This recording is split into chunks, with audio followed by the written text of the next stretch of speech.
Jesus is Lord Church founder Brother Eddie Villanueva says President Rodrigo Duterte violated the Constitution by calling God stupid. Brother Eddie says he felt holy anger at the chief executive's tirades. In an interview on ANC, Brother Eddie says, when you are a leader, especially the highest leader of the nation, and you mock the God being acknowledged by your Constitution, you are actually violating the soul of the nation. The preamble of the Philippines' 1987 Constitution includes the name of God. He says Duterte, in his presidential oath, pledged to protect the Constitution of the Philippines. Villanueva's group, the JIL, is a 39-year-old Christian church that has 5 million members in 60 countries. Catholic Church leaders Bishop Pablo Virgilio David and Lingayen Dagupan Archbishop Socrates Villegas says it is unbecoming of a president to disrespect religious beliefs. The Philippine Council of Evangelical Churches warns religious intolerance can lead to animosity and violent conflict. The Christian group Intercessors for the Philippines says Duterte committed the ultimate sin that only Satan can do. Ombudsman Conchita Carpio Morales slams defense lawyer Edna Batacan, who told the Judicial and Bar Council, or JBC, the office of the Ombudsman is a graft-ridden office. Batacan claims she is a victim of corruption there. Batacan told the JBC there is a parking fee to bribe Ombudsman investigators to sit on cases. Morales challenges Batacan to come up with evidence. Parang sampal sa mukha, nasasabi nila there's a lot of corruption. Come on, come up with evidence. Excuse me, why don't you look at each other's records? Come on. Batacan applied for the post of Ombudsman to replace Morales, who is retiring on July 26. Batacan is the former lawyer of President Rodrigo Duterte. Presidential spokesperson Harry Roque has referred to her as one of the front-runners for the position. Batacan represented former First Gentleman Mike Arroyo and alleged pork barrel scam mastermind Janet Lim Napoles.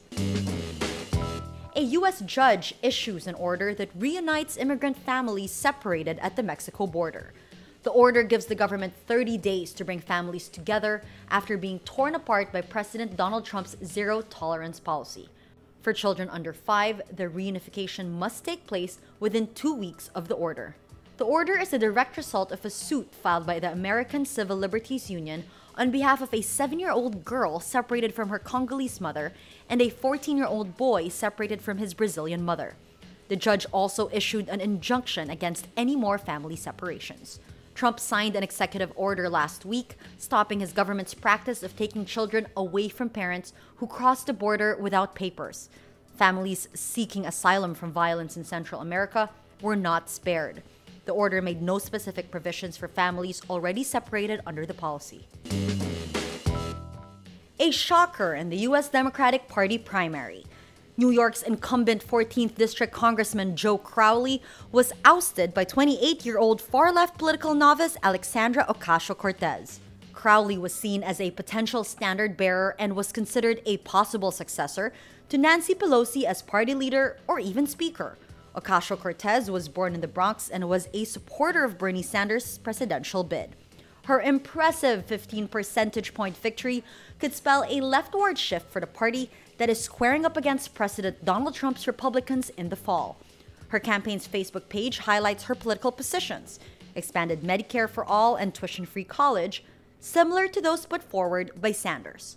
Ocasio-Cortez's primary victory highlights the Democratic Party's surging progressive wing as it grapples with its identity in the Trump era. Trump swiftly weighed in on Twitter. He tweeted, "Wow, big Trump hater Congressman Joe Crowley, who many expected was going to take Nancy Pelosi's place, just lost his primary election. In other words, he's out." A study shows Facebook and Google are pushing users to share private information by offering invasive and limited default options. This despite new European Union data protection laws aimed at giving users more control and choice. The 2018 study Deceived by Design concludes Facebook and Google often set the least privacy-friendly option as default and that users rarely change pre-selected settings. Privacy-friendly choices require more clicks and are often hidden. Twitter, on the other hand, says it will begin asking for email addresses or phone numbers to confirm new accounts as part of a battle against manipulation, particularly by automated bots. The requirement will be rolled out later this year. Twitter is under pressure to do more to safeguard against misinformation or promote division.